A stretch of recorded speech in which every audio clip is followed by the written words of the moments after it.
আমরা এখন সুন্দর কিছু মুহূর্ত দেখব।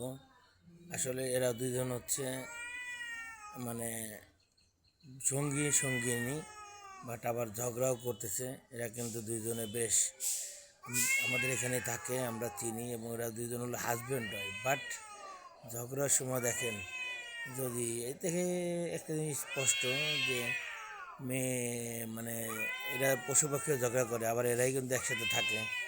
তো আমরা যারা বিবাহিত তাদের জীবনে হাজব্যান্ডের যে ঝগড়াটা হয়, এটাকে আমরা কেন সিরিয়াস নিই এবং ডিভোর্সে পড়তে যাই? এটা তো প্রতিদিন ঝগড়া করে, আবার প্রতিদিন দিন শেষে এক হয়ে যায়। তাহলে আমরা হাজব্যান্ডরা কেন ওয়াইফের সাথে ঝগড়া করে ফাইনালি ডিভোর্সের সিদ্ধান্ত নিয়ে? আসলে আমার বুঝে ওঠে না। এই পশু থেকেও আমাদের শিক্ষা নেওয়া উচিত যে তারা কী পরিমাণ ঝগড়া করে, কী পরিমাণ করে, বাট আবার ফাইনালি কিন্তু তারা মিলে যায়। দুজনে ভুল বুঝে সরি বলে আবার মিলে যায়। তারপর মানুষ কেন পারি না?